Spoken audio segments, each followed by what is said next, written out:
Hey everyone, welcome back to Wentworth Life and welcome to this week's review video. If you're new to the channel, then hit that subscribe button right now for all future updates. All my social media links are underneath this video, and as usual, I will be responding to some of your lovely comments from my previous videos. Now, just a quick apologies for the video being slightly late this week. Normally, I try to get these videos out on a Thursday, but I was so busy yesterday. My cat Frankie, yes, that's Frankie, named after Wentworth. I had to take her into the vet because she was being sprayed. And then I had to hang around for a few hours to pick her up. So I was really busy yesterday, guys, but don't worry, I've dedicated Friday today to making this video and getting it up onto YouTube for you.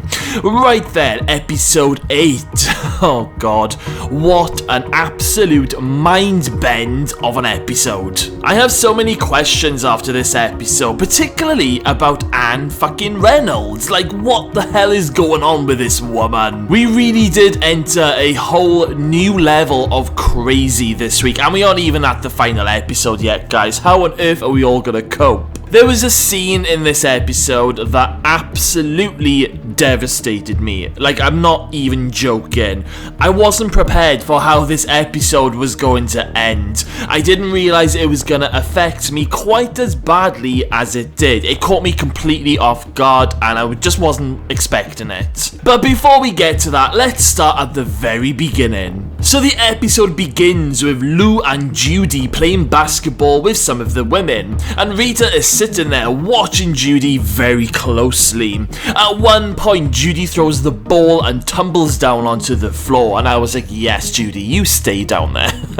And then Lou comes over and helps Judy up, and they give each other this sort of like little look, and Rita is watching every minute, almost as if Rita is thinking of a plan, trying to get to Lou through Judy. Next scene, we are in the H1 unit with all the H1 girls, and Mari is making herself a cuppa, and Ali, Rita and Ruby, they're all watching a news report on TV, and the report is about the US Defense Secretary Michael Schwartz. Now, this is the guy who Judy had assassinated at the end of season 8 part 1. Now, the news report says that there had been some sort of further development, and I think a man had been caught, and this man had received a number of Bitcoin transactions from an unknown source through a Swiss bank account in the days leading up to the shooting, and then there was also one final payment on the day of the shooting, and we all know where that came from. While the women are watching this, Ali says that the shooting happened the same day that she was stabbed, and that she remembers it well because all the doctors at the hospital, they were all talking about it, and it was on every single TV channel at the time.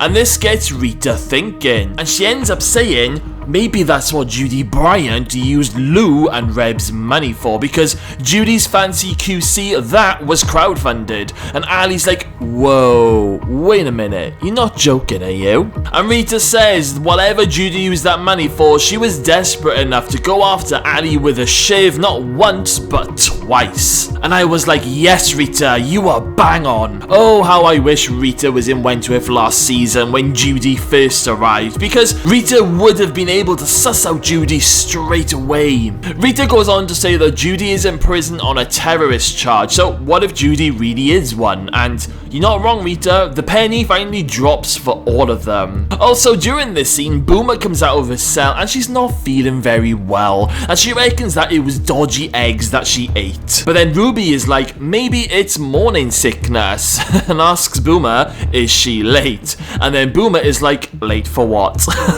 I bloody love Boomer. And Ruby is like, is your period late? And Boomer's like, nah, it's fine. Now, I think Boomer's just in a little bit of denial here, because she's tried to get pregnant so many times since season 4, and it's never happened for her. But I reckon the reason why it's never happened for Boomer in the past is because she was getting men to whack off into a sandwich bag. And of course, sperm or spoof doesn't live for very long outside of the human body. But as we all know, Boomer actually had sex with Gavin last week, so there is definitely a much better chance this time. I loved it when Mari goes to Boomer in a little sweet voice, would you like a peppermint tea, Boomer? Boomer is just like, oh god, just don't bother. Don't bother sucking up Mari. Just because you're in our unit doesn't mean that you are one of us. And to be fair, I'm with Boomer on this one. Mari will never get on the right side of Boomer because of what happened to Boomer's mum in the siege. So Mari is definitely living in Cloud Cuckoo Land if she wants to be friends with Boomer. And sticking with Boomer for a moment, later on in the episode, Ruby asks Zaina if she can get a pregnancy test, which Ruby then takes to Boomer later on, and Ruby and Ali, they tell Boomer to pee on it, and Boomer, bless her, she is so apprehensive to do this pregnancy test. She's terrified it's going to be negative, and I'm pretty sure at one point she said that this is going to be her final chance to have a baby because she's getting too old now. And I was like, oh, Boomer, I want to give you a massive hug. Anyway, Ali and Ruby, they encourage Boomer to do the test. So Boomer goes to a cell, she pees on it, she then comes out and she doesn't have a smile on her face. She storms out and throws it in the bin because it was apparently negative. But Ruby and Ali, they are both like, are you sure you've waited long enough? As it takes about 5 minutes. And Boomer says, yes, I counted happy birthday in my head 3 times. But Ali makes Boomer grab that test out of the bin just to wait a little bit longer. So Boomer grabs it from the bin, puts it on the table, and then she sees the 2 lines. Boomer is pregnant, she's going to have a baby. I was so flippin' happy when this happened. I had happy tears, it was amazing. I'm really over the moon for Boomer. But there's always a bloody but with Wentworth. There was also a dreaded feeling of doom that I had just after this feeling of happiness, because we all know a bomb is on its way to destroy the prison. So I am really worried for Boomer and her baby. She better be okay during this explosion, because if the writers snatch this baby away from Boomer, I'm going to be devastated and I ain't going to be happy, put it that way. Later on, Boomer has a visit scheduled with Gavin, so she goes to the visitor's room and she's waiting, and I suppose at this point she was going to tell Gavin the good news. So while she's waiting, she's watching another couple have a visit with their baby, and you could just tell Boomer, she was daydreaming of having this with Gavin. But unfortunately, Gavin doesn't show up to the visit, and this broke my heart. This gave me tears as well, but for the wrong reasons.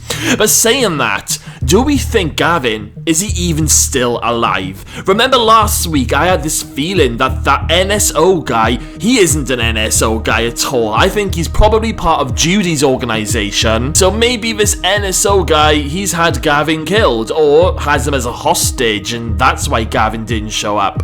Oh, poor Boomer, bless her. I really felt for her in this scene, but it's fine, guys. Boomer's baby is going to have plenty of aunties to look after him or her. Well, that's if half of them don't die in the explosion.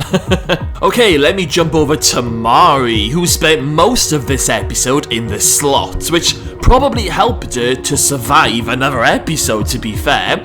But why was Mari in the slot for most of this episode? Well, we cut to a scene in the laundry and Lou is on the press looking over at Mari in the distance, who's folding sheets, and you can feel the tension in the air. Something bad is about to happen. Lou then gives Mullet a nod, and then all of a sudden cameras, they're being turned around, and Mullet goes to that male officer again and gives him a wad of cash to leave the laundry room and turn a blind eye. And do you know what, guys? I hate this male officer. He really annoys me for some reason, especially when he gave Mullet this little slimy smirk.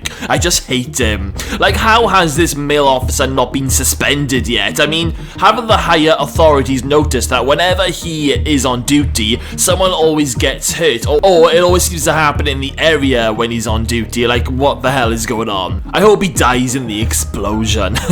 So anyway, he leaves the laundry and Lou then makes an announcement saying, anyone in this room who's a backstabbing cunt is about to regret that choice. And Lou then tells Mullet and the girls to bring Mari over to the press. But then Mari turns into this little ninja and pulls out a shiv and tells Mullet and all the girls to stay back. Like, literally, Mari just goes crazy. She goes nuts. And she then slices Mullet on the arm when she tries to grab grab Mari. Mari is then hopping around the laundry like a little ninja, waving the shiv at two of Lou's crew members. She was like a rat cornered and on the attack. It was great, I loved it. Even Lou was like, for God's sake, girls, she's got 2 arms and 1 shiv, bloody grab her. Then in walks Linda with her baton as usual, and she's telling Mullet and the girls to back down, but Mari, she keeps going and she's screaming, come on you bitches. Linda then slams Mari with that baton and the officers drag Mari away, and while they do this, Mari is still screaming and she's screaming at Lou saying, why don't you fight your own fight, you bitch? Come on Lou, come at me and fight your own fucking fight. And I was like, whoa, Mari, you crazy bitch. I loved this scene, this was amazing. I totally forgot how much of a temper that Mari actually has, because we've not really seen it for a while. And look at Lou's face at the end of this scene. I honestly think Mari took Lou a little bit by surprise here. I mean, Lou will just get Mari later on. It's no skin off Lou Kelly's nose, but I think this was the first time Lou has seen Mari like this and seen Mari lose her shit. It was a great scene to watch. So Mari spends the rest of the episode in the slot, and of course, this is what Mari wanted because at least in the slot, Lou can't get to her. However, more on Mari later as she plays a big part in the final scene of this episode. So over to Will and Vera now, and they are talking about that photo that Ferguson sent to Vera's printer. Will asks Vera, like, when was it sent? And Vera was like, it was printed and sent to my printer at 3:30 a.m. in the morning. So how could it have been Joan? Was it Dr. Miller? Mr. Jackson thinks it's a warning to leave Dr. Miller alone, and they agree not to tell Jake for the moment, and they end up bringing in Dr. Miller for questioning about this photo because they aren't sure whether if he knows about it or not. So Miller comes in and he sits down, and Vera and Will, they're just like staring at him in silence, and Dr. Miller's like, what's going on? And Vera and Will continue to just sit there staring at him, hoping that Dr. Miller is going to tell them what's going on or he's going to let something slip, but honestly, Dr. Miller is just sitting there totally confused by the silence. Vera then says, are you honestly saying that you had no part in what happened last night? And Miller's just like, I have no idea what you're talking about. Dr. Miller then goes to see Joan in the kitchen and he asks her, what did she do? And Joan is like, I take it had the desired effect. And Dr. Miller is like, for God's sake, Joan, what did you do to them? But Joan just says, sorry Dr. Miller, my sleeve, my ace. Joan was amazing in this episode, and we had some classic scenes with Joan and Vera, and Joan and Will. So let's start with Joan and Vera. So in the episode, Vera comes to see Joan in the kitchen, and Joan turns around and says, hello Vera. Like literally, Joan isn't pretending in front of Vera anymore because they know that Joan's got her memory back and Dr. Miller's been feeding information back and forth. So it was like an old school scene now when it came to Joan and Vera and Joan and Will, and I loved every moment of it. So Vera says to Joan, it hasn't worked. And while she says this, Joan is about to plug something into the wall and Joan just replies, I haven't plugged it in yet. Vera then says that she will confess to everything if it means that Joan doesn't get out of prison. But Joan reminds Vera that her stakes are very high now and that she has baby Grace. She goes on to say that she isn't sure that teal is her colour, and Vera is like, I'll take my chances in court. And I was really shocked by this. Like, did Vera just forget for a moment that she has a baby at home? I don't know whether Vera was just trying to double bluff Joan or not, but it did sort of shock me when Vera was like, I'll just confess to everything, because let's face it, she knows she will go to prison. But anyway, Joan says, what if the courts decide to make an example of her? What would happen to little baby Gracie then? She will be placed in a foster care, brought up by strangers, paying for the sins of her mother. And Joan then gets up real close and personal to Vera and says, but you wrote the book on that one, didn't you, Vera? And I was like, whoa, this is amazing. I bloody love it. I love it. I love it. So Joan, she was basically reminding Vera that she knows what Vera did with her mother back in season 2 when Vera euthanized her mum, and Joan was also taunting Vera about her upbringing with her mother,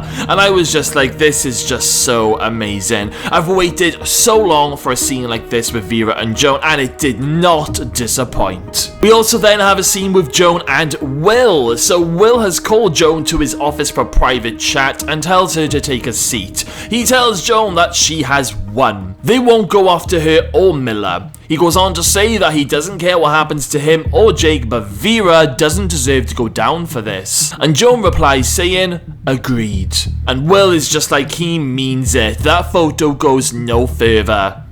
Joan then looks down at Will's desk and straightens up his little Wentworth business cards, which was a brilliant little Easter egg nod back to season 2, and Joan did the same thing in a scene with Frankie. Joan then says to Will that he has her word, and Will then breathes a sigh of relief, and I'm thinking, don't get too comfortable there, Mr. Jackson. Since when was Joan's word gospel? Joan then says to Will that she doesn't blame him for what he did to her, and she's talking about being buried alive now. And she then goes on to say that given the same circumstances, she probably would have done the same, except of course, you would still be buried. And look at Joan's eyes. She looks crazy when she says this line. So, my thoughts on this is that there is no way Joan is going to let Mr. Jackson get away with what he did to her. She's just telling him what he wants to hear. And I just have this unnerving feeling that maybe Joan is going to try and bury Will alive in the final episode. Maybe during the explosion the building will cave in, and maybe even the floor will cave in and they'll all end up in the bloody sewers or something, and Mr. Jackson will be trapped, and Joan, she won't try and help him. She will just get some stones and rubble and like cover him up so he can't be found. Or maybe Joan and Mr. Jackson will be presumed dead after the explosion, but really Joan has escaped and she has taken a seriously injured Mr. Jackson with her, and in a sick and final twist, Joan will dig up B. Smith's grave, place Will on top of B's coffin, and then bury him alive in the dirt. How sick and evil would that be? I mean, guys, this is Wentworth, and the last episode is going to be shocking and twisted, so you never know, this could happen. Anyway, over to Rita for a moment, who is still keeping a very close watch on Judy in the yard. Later, when Judy is walking back to her unit alone, Rita follows her, grabs her from behind and pushes her up against the wall, and tells Judy to inform Lou to leave Mari alone.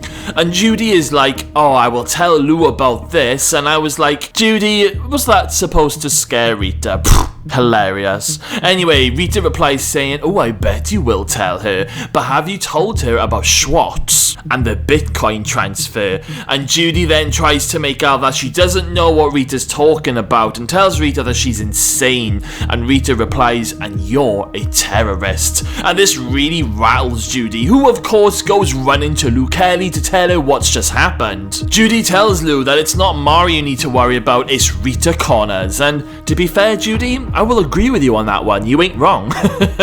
Lou keeps telling Judy to calm the fuck down, but Judy is like, she knows what I am, and if she tells the guys upstairs, then this big master plan of ours gets taken away from them, and they are both pretty much fucked. Judy tells Lou she has to stop Rita, and this brings me on to one of my many favourite scenes of this episode, and this is the conversation between Lou and Rita in the yard. So Lou, she sits down with Rita, and Lou has brought Rita a coffee, and I think Lou says something like, I didn't know how you liked your coffee, so it's just the same as mine, but Rita swaps the coffee with Lou, you know, just in case Lou has spiked it with something. And you know what, guys, I actually paused the episode at this point, and I got up and made myself a coffee, sat down, pressed play again, and it felt like I was having a cuppa with Lou and Rita. No, honestly, guys, I'm not that sad, but as soon as Lou gave Rita some coffee, I wanted a coffee as well, so. So anyway, back to this scene. Lou starts the conversation and says, this is how I see it. You have some sort of alliance with Mari, and you know that I've got an agreement with young Judy here. You've got your thing going on, and I got my thing going on, but the problem is, your thing seems to be fucking with my thing. And I was just loving every moment of this scene. My eyes were glued to every single word that was being said from both Lou and Rita. So Lou asks Rita, why do you care about what my thing is? But Rita, she don't really give Lou a straight answer, so Lou basically lays it on the line. If Rita gets in her way, then she'll take her down. And when she says take her down, she means kill her, and she then even offers Sheila as a recent example. So Rita replies, do you always get your own way? And Lou is like, yeah. And Lou says, I'm guessing you do too. And Rita is like, yep.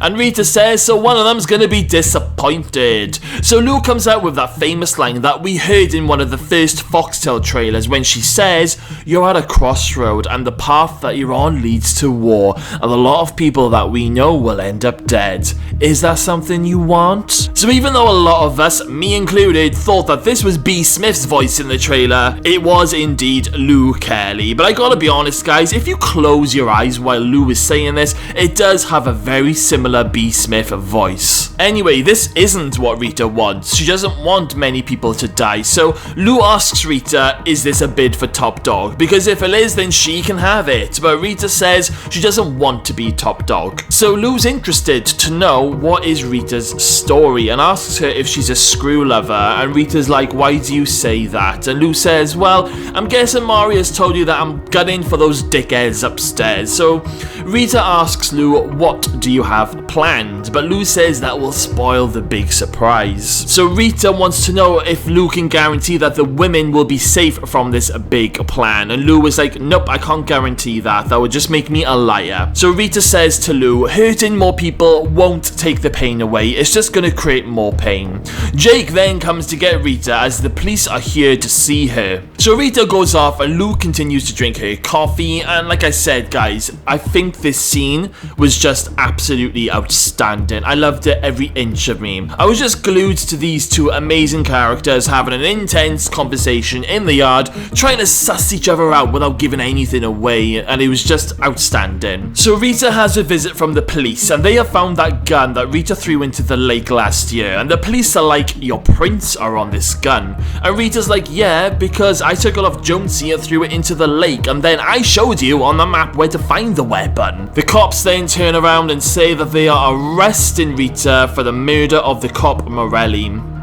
And Rita is protesting that everything she has told them is true and to look at the phone records, but the cops, they just don't seem to care. They have taken Jonesy's side on this one, and Rita is pissed off, and I'm really pissed off on her behalf as well. Like, what the fuck? Now, in my opinion, I think this was quite an important scene. Rita tried to do everything by the book. She tried to work with these coppers to back up her story, but it's all gone sour and it's now seriously backfired on her. And I feel it could play an important part for Rita in these final 2 episodes, and now she's going to realise that playing by the book has pretty much destroyed her life and Ruby's, because Ruby's going to be charged as well. Now it's time to play by the Wentworth rules, and I feel we are going to see a huge turnaround from Rita in these final 2 episodes. Remember when Boomer and Ali and Ruby wanted to kill Judy a few episodes ago after learning about Judy, but Rita was saying don't do it, put the weapon in someone else's hands. Well, in my opinion now, Rita's just gonna be like, fuck it, I'm looking at life in this prison, let's smash some heads in.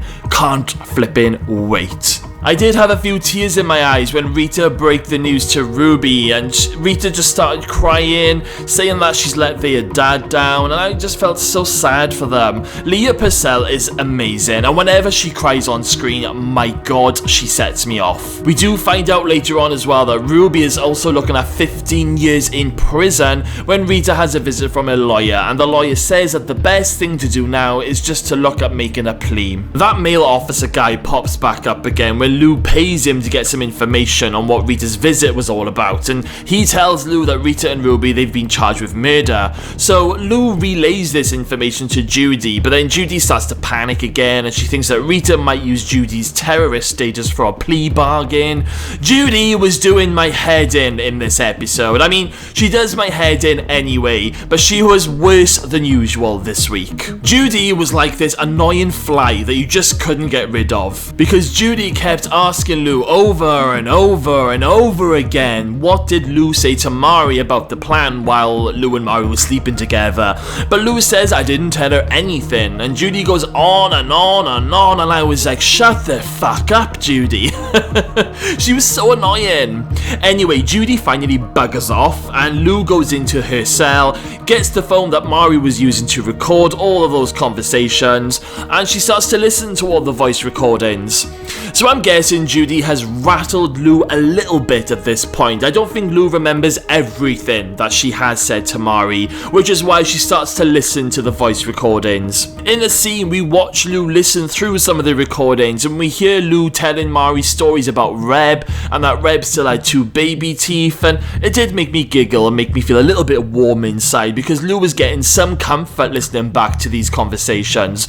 But when Mari was saying things like, you can trust me, Lou, this just angered Lou, and you can tell that Mari, she really has hurt Lou for playing double agent with Rita. Back to Rita, after her visit with the lawyer, Judy, she's in the corridor being bloody annoying again, and Judy tells Rita that she's heard that she's looking at 25 years for killing a cop, and that her lawyer is probably going to offer some silly plea deals to try and reduce her sentence. But Judy then says that if Rita keeps her mouth shut about what she knows about Judy, then she will cut Rita into her and Lou's deal, and then Rita won't have to serve any time at all. So basically, Judy is offering to bring Rita in on the escape if she keeps her mouth shut, and I was like, don't trust her, Rita, please don't go for it. But later on, Rita actually has a chat with Ruby and tells Ruby that she thinks that Lou and Judy's plan has changed and that they don't want to hurt the Screws anymore, they just want to escape. And Rita then says that she's thinking of taking Judy up on her offer, even though it does sound crazy. Rita seems to think that if she escapes, then she'll be able to go and get the proof on Joan,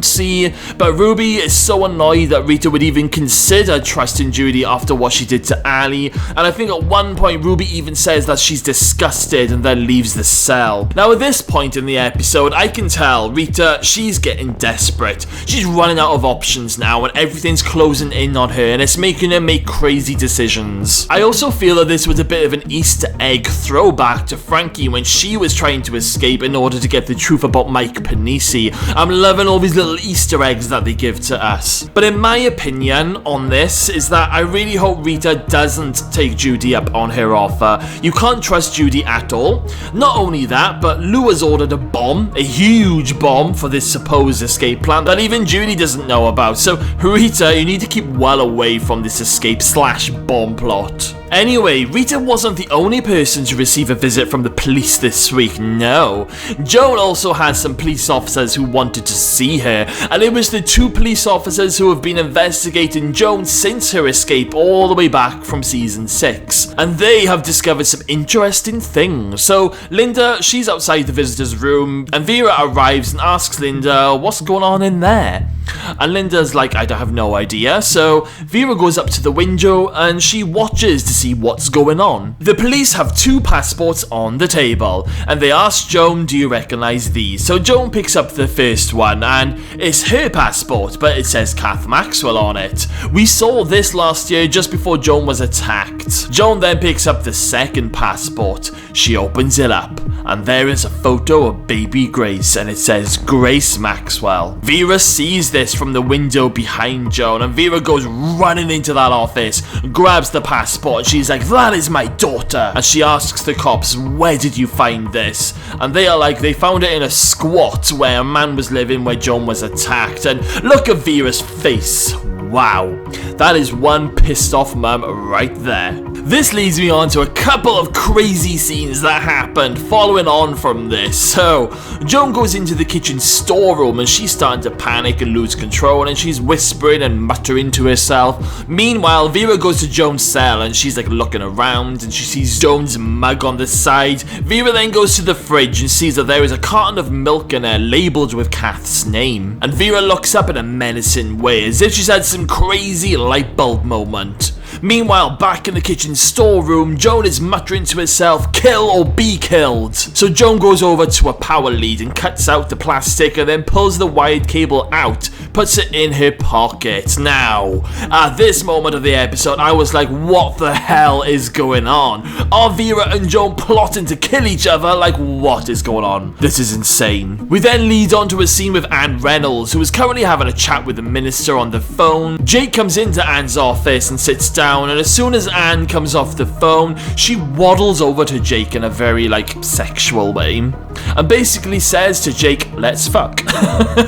But Jake actually gets up and says to Anne, no, and goes on to say that he shouldn't have done it in the first place. He still cares for Vera, and I don't feel right doing this behind her back. So Anne then cracks a joke and says that we can invite Vera along if you like, and Jake then pulls this confused face, and then all of a sudden Anne just changes and shouts at Jake, telling him to get the fuck out of her office. This scene felt very odd. The way Anne just changed like that, it was just odd in my opinion. And things get even more weird when Jake goes to see Vera to come clean about everything about Anne. But just before that, Vera, she goes into the kitchen to get a carton of almond milk, the same one that Joan drinks. And then she also grabs something else. Now, I wasn't sure what exactly this was, but it looks like it says some sort of powdered detergent cleaner. And what Vera does with it, she ends up pouring this whole tub of almond milk into a jug. She then pours this whole pot of powder into the milk, and she then stirs it up with this big metal thing. And then she pours this poison milk back into its original carton, like OMF fucking G. My mouth was catching flies at this point, it was that wide. Vera has just made a poisonous drink for Joan, and I ain't being funny. Vera, she's aiming to kill Joan with this stuff. Now, I predicted this in one of my early prediction videos. I said that Vera, she will try and kill Joan after Vera finds out what Joan was going to do with baby Grace last year. Nevertheless, though, I was shocked at what Vera was doing here. But just as Vera is making this poison, Jake knocks on the door and he says he wants to talk with Vera. So Vera hides the box of poison and the mixing jug, but she keeps the poisoned milk on her desk. So Vera lets Jake in, but she's like, this isn't a good time now. But Jake is like, this is important. So Jake says that Anne has been coming on to him, and Vera is like, is that it? Jake then says that he resisted this time, but a couple of times he didn't. Now, I was expecting a really pissed off and disappointed Vera reaction. However, this isn't what we get. Instead, we get a concerned Vera asking Jake, is Anne okay? And I was really confused by this reaction, and I think Jake was just as confused as me. Vera then says, how did Anne seem? And Jake is like, well, she's a complete whack job, and that did make me giggle just a little bit. But just as Jake is telling Vera this, Vera gets a phone call from none other than Anne Reynolds, which Vera answers, and we can hear Anne on the other end crying, saying things like she's fucked up again and it's all going to shit. Vera runs into the other room and she's asking Anne, where is she? And we see Anne sitting in her car in the middle of nowhere, crying and having a bit of a breakdown. Vera then says that she's worried about her and that when Anne gets like this, things don't end well. Now, when Vera said this, I was thinking, what does this even mean? Why is Vera more concerned over Anne's safety rather than being angry with her for sleeping with Jake? Anne is begging Vera to come and meet her in the car because she really needs her. And Vera is like, how much have you had to drink? And tells Anne to basically send her location of where she is, do not drive, and Vera agrees to go and meet her. This was just such a mind-fucking scene, in my opinion. It really was. So I'm guessing that Anne has a serious mental issue going on here, and Vera is fully aware of this mental situation. Because of the way Vera was talking, it's like this has happened before. Now, I noticed a few people on social media saying that maybe Anne is bipolar, which could be true, and I'm now wondering that maybe when Anne's daughter Charlotte was killed in the UK, that could have given Anne PTSD. I also had a theory that maybe Anne was late going to pick up her daughter because maybe Anne was busy having a liaison, shall we put it, with a random guy. And if she hadn't have done this, then she would have been able to pick Charlotte up on time, which would have saved her from the explosion. That's just a random theory there, guys, but something really isn't right here. It really isn't. Anyway, Vera gets off the phone to Anne Anne, and Anne sends Vera the location. Vera goes back into her main office to grab her bag, but then Jake has disappeared, and so has the poisoned milk. I was like, shit. Where has that milk gone? Vera panics and runs to find Jake, and Jake, he's in the staff room in the middle of making himself a cup of tea, and I was like, no way, please don't drink it, Jake. Oh my god, please don't let Vera kill Jake accidentally.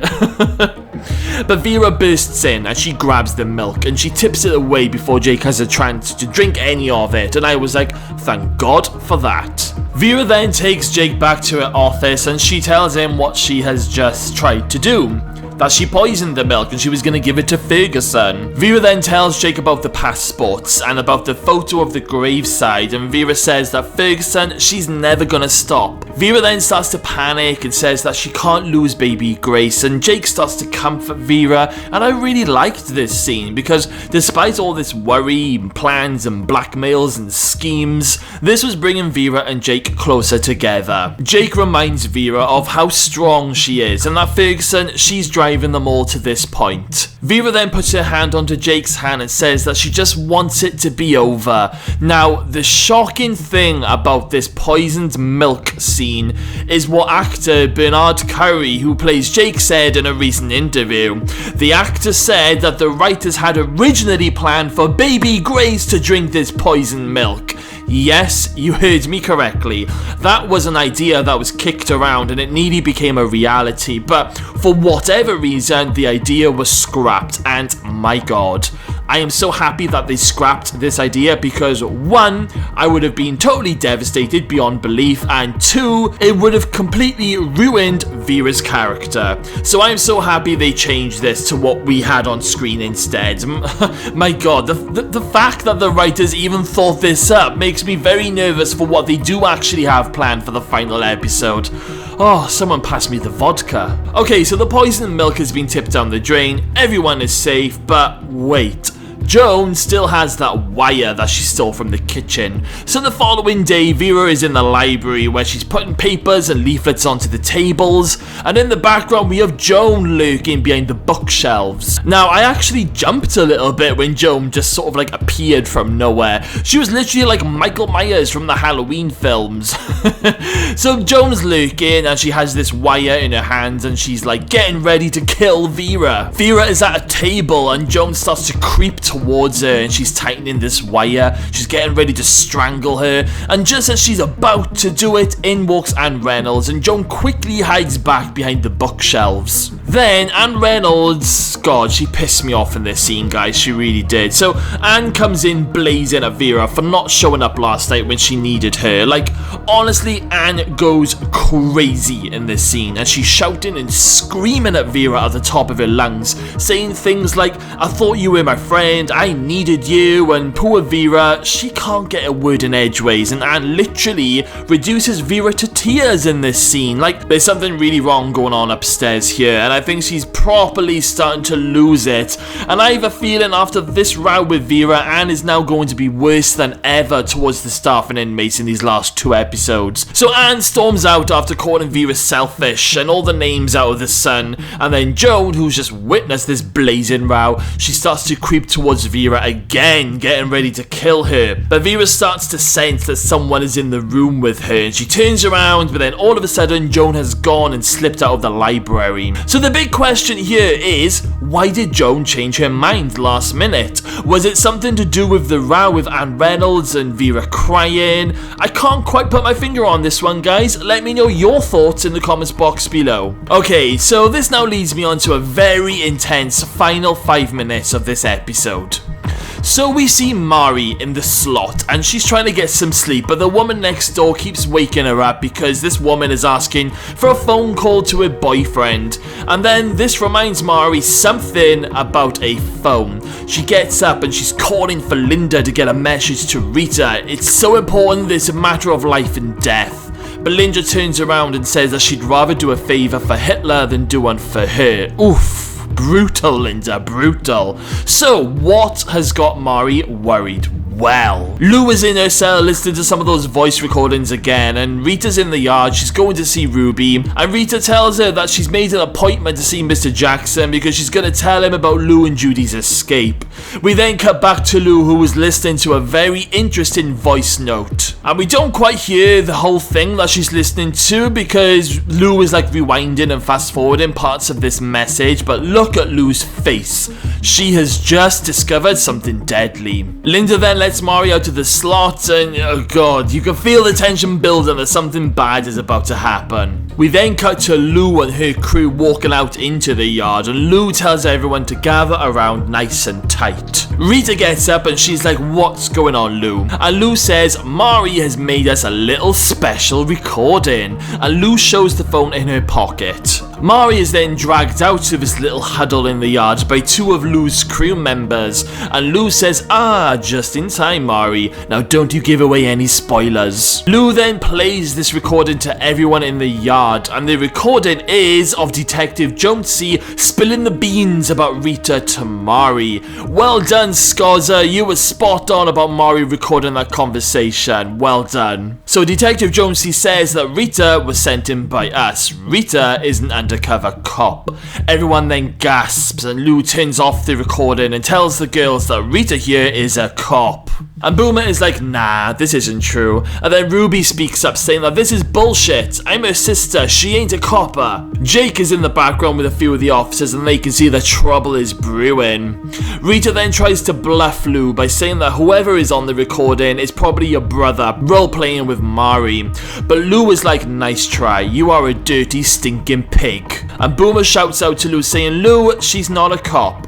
Rita then turns around and looks at Ruby, and Ruby is looking terrified for what's about to happen, and she shakes her head at Rita, and Ali spots this little signal between them. And while Rita's back is turned, Lou gets her crew to hit Rita from behind, and Rita goes down. Just before she has a chance to get back up, all of Lou's crew, they jump in on top of Rita. She doesn't get a chance to get back up. They kick the shit out of Rita. They're punching her in the face and stamping all over her. Ruby's trying to stop it, and so does Mari, but Mullet, she grabs Mari from behind so Ruby can't do anything, and someone else has Mari. Ali's in her wheelchair and can't do anything, and of course Boomer's pregnant, so nobody is able to help Rita in this horrible situation. I just hated it. I hated this scene. The officers, they eventually come running over and they stop the women, but my god, Rita gets one last kick to her face and she flips over and the blood comes out of her mouth, and it was just, I hated it. Oh god. The camera then pans up with a lifeless Rita laying in the grass, and then the episode ends.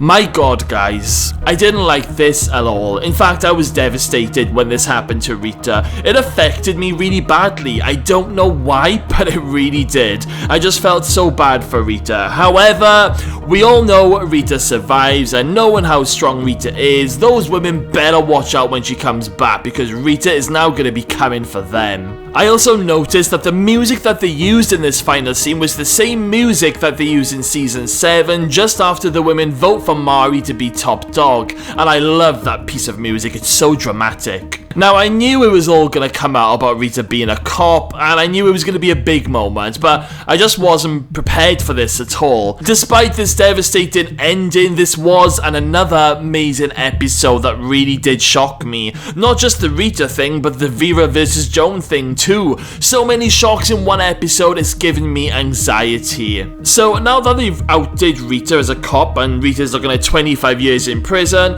it's now time for Rita to stop playing the screw lover and to play by the Wentworth rules and get down and dirty. I can't flipping wait. Saying that, I am quite surprised that the writers waited until episode 8 to reveal Rita being a cop to the women. I just don't know how they're gonna wrap everything up in just 2 final episodes at this point. All I can say is that we are in for one hell of a roller coaster this next fortnight. Okay, let's all take a breather. So, what was my favourite part of this week's episode? Well, this is actually a tough one. I have 3 scenes that stood out for me, but I think I'm gonna have to go with the scene where Rita and Lou had coffee in the yard and they had their intense conversation. Like I said, I was just glued to the screen at this point. And my least favourite moment is probably Rita taking that awful beating at the end of the episode. I can't believe she was hit from behind, not given a chance to get back up. It was dirty, and I'm not okay with this at all. I literally have to keep reminding myself of the scene that we've seen in the trailer where Rita is throwing Lou Kelly over a table, and this is what helps me to get over with what happened to Rita in this episode. Sorry, Michelle. Okay, so predictions for next week. So next week I believe is Joan's trial, which I think is going to be epic television. Whatever happens in this court next week is going to mind blow us all.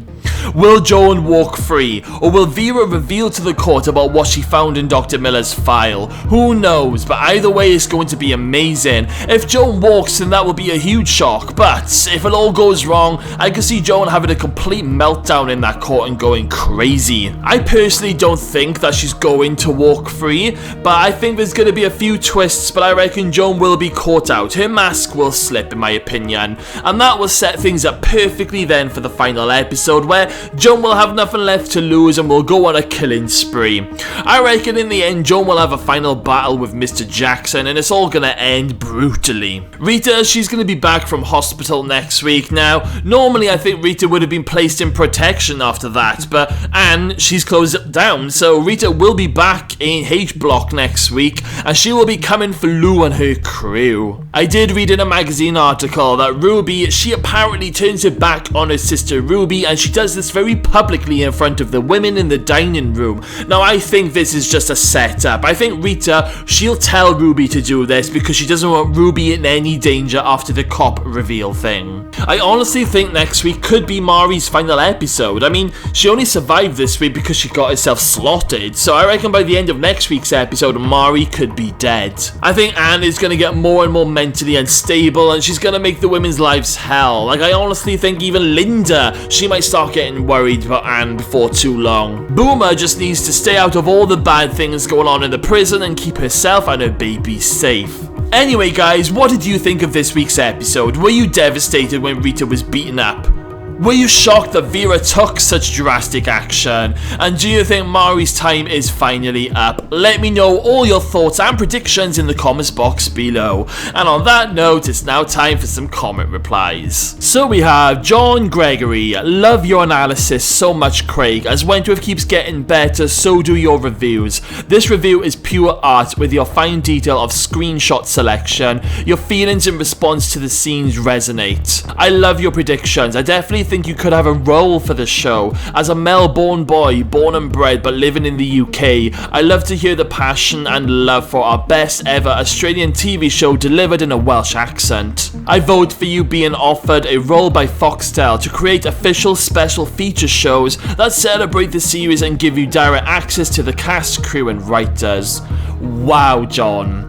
That is such an amazing, lovely comment. Thank you so much for that comment. That really did melt my heart when I read it. I'd love to be able to do special feature shows on TV, but I think that could just be a dream for me rather than an actual thing that could happen. And I'd love to be like a Melbourne boy, born and bred, living in the UK. Unfortunately, though, I do not have the Australian accent. I mean, I could just do the Welsh accent. I mean, I could then, like, come over to Australia and come looking for my long-lost sister, Boomer Jenkins. Thank you for that amazing comment, John. Much appreciated. Shirley Radats. Before I finish the video, maybe Dale is Judy's father. Wow, Shirley. You know, I read this the other day as well, and I was thinking, oh wow, what if that NSO guy, the one who I think isn't NSO, Dale, he could be Judy's father. That is an interesting twist, Shirley. You've had me thinking about this one. Good call, good call. Thank you for your comment. And we have Willona McGuinness. I love listening to your reviews. I think you are awesome sauce. You are so detailed and I really appreciate it, and I'm a big Wentworth fan. Oh, thank you. Thank you for that lush comment. And I love that phrase, awesome sauce. I say that quite a lot to Peter. Thank you for your comment. And we've got Michelle, 82478. Make sure you check her YouTube channel, guys. Yes, looking forward to your live. I'm so nervous about going live, lol. Can't wait to see you look down memory lane video. That's gonna be great. I've been working on a tribute video, but it's been proving problematic. I've been searching for the right music and I've been having such a hard time. Great video as usual, Craig. I'm going to miss your review videos, but I'm so excited for everything that's to come on your channel. Thank you so much for that awesome comment, Michelle. I know we had a chat the other day about music, so I hope you've been able to find some good songs for your tribute video. And I can't wait to see your YouTube live. Don't be nervous, you'll be just fine. Thank you for your comment, Michelle. And I just have to include this comment from Steve, who left a comment on Facebook the other day. I know I say this every week, but wow, what an episode. Loved the Joan and Vera scenes in particular, just like the early scenes. Everyone was on top of their game tonight, outstanding. P.S. For those who watch Wentworth Life on YouTube, did anyone else imagine CRAIGZ voiceover in at least half of the scenes? Best get that review up sharpish, mate. Absolutely love that comment, Steve. I'm glad that you enjoy my videos. And well done as well for predicting the voice recording with Mari. You were spot on with that one. So guys, thank you all for your great comments. Keep them coming because I love reading every single one of them. Okay then, just 2 weeks left. So as promised, I'm going to be making a final thoughts and predictions video for these final 2 episodes, and I'm going to try and predict what's going to happen to every single character and how the season can possibly end. This video will be released Monday, the day before episode 9, so keep your eyes peeled for that one. Also, this weekend, me and Peter, we are going to be going live on this channel to answer all of your questions. It's going to be this coming Saturday, and it's going to be at 2 PM UK time. I'm not sure what time that's going to be in America or Australia. You guys will have to Google that one. And me and Peter will be on this video answering some of your questions. If you are in work or you do miss the video, don't worry guys, because it will be posted to the channel after we finish recording, so you can always go back and watch it. Alright guys, so we've got all that to come. I hope you're all excited. Okay guys, well thank you all for watching this video and sticking around. Make sure you smash that subscribe button, stay safe, and I'll see you all again very soon.